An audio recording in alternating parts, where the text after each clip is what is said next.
ইনশাআল্লাহ 12 তারিখে আমরা এই পরিবর্তনটা করব এবং আপনারা যে আমানতটা আমাদের হাতে দিবেন এই আমানতটা যাতে আমরা রক্ষা করতে পারি এই দোয়াটাও করবেন।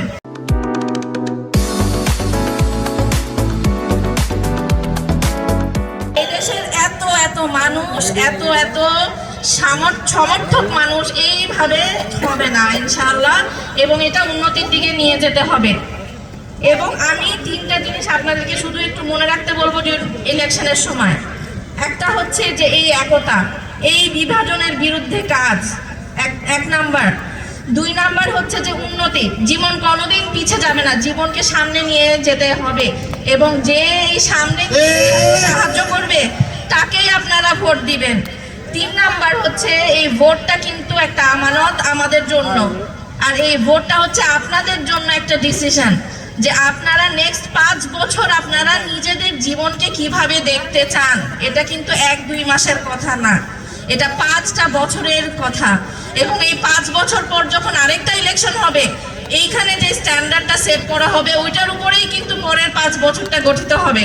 সেই জন্য এই 5 বছরটা আপনারা যে ডিসিশনটা নিতে যাচ্ছেন ইলেকশনের সময়, এই 5 বছরটা এই জন্য এত জরুরি। একই মাটি থেকে উঠে আসা আমরা মানুষ, আমাদের প্রত্যেকের অধিকার আছে এই মাটিতে। তো আমরা চাচ্ছি যে এই 3টা বিষয় যখন আপনারা মাথায় নেন, আপনারা একটু চিন্তা করে দেখেন যে কে এই 3টা বিষয়ে আপনাদেরকে সামনের দিকে এগিয়ে নিয়ে যাবে। আরেকটা ছোট জিনিস যেটা আমি বলে যেতে চাই সেটা হচ্ছে এখানে আমাদের মা বোনরা এসেছেন, আপনাদের কথা সবাই মনে রাখে না, সবাই সামনে এসে বলে না। আপনারা পিছন থেকে সংসারের হাল ধরে থাকেন, ভাই হাজবেন্ড এবং আপনাদের বাবাদের সব ধরনের শক্তি যোগান পিছন থেকে, কিন্তু সামনে এসে কিন্তু সেটা কেউ আপনাদের নাম উচ্চারণ করে না। আপনাদের এই ভয়েস জানি সবাই শুনতে পায়, আপনাদেরকে যারা রিপ্রেজেন্ট করতে পারবে, আপনাদের জীবনের উন্নত যারা করতে পারবে, আপনাদের চিকিৎসা ব্যবস্থা, শিক্ষা ব্যবস্থা, আপনাদের সমতা আনা সমাজে একজন মা হিসেবে, একজন বোন হিসেবে, একজন ছাত্রী হিসেবে এবং একজন মেয়ে হিসেবে আপনারা তাকে ভোট দিবেন। আমরা আসলে এই দেশটাকে সামনে নিতে চাই, আমরা আমাদের মা বোনদেরকেও সামনে নিতে চাই, কোনোদিনও আমরা পিছিয়ে পড়বো না ইনশাআল্লাহ। এখন আপনারা যদি দেশটাকে এভাবে বদলাতে চান, আপনাদেরকে আমি অনুরোধ করব ইনশাআল্লাহ 12 তারিখে আমরা এই পরিবর্তনটা করব এবং আপনারা যে আমানতটা আমাদের হাতে দিবেন এই আমানতটা যাতে আমরা রক্ষা করতে পারি এই দোয়াটাও করবেন।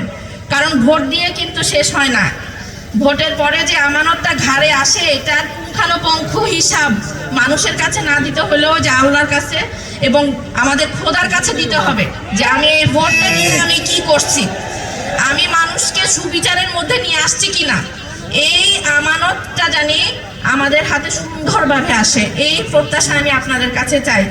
আমার এখানে পরিবারের অনেকেই আছে, আমাদের পরিবারের আব্বা আম্মা, আমার শ্বশুর শাশুড়ি, আমার ননাস ননদ, আমাদের দুলা ভাই, আমাদের পরিবারের সবাই এখানে আছে যারা হয়তো স্টেজে আসছে না। সবার পক্ষ থেকে আমি এই অনুরোধটা করছি যে এই ভোটটা দিয়ে এবং একটু দোয়া করে যাতে আমরা এই আমানতটা রাখতে পারি। থ্যাংক ইউ এবং সালামু আলাইকুম এবং আদাব।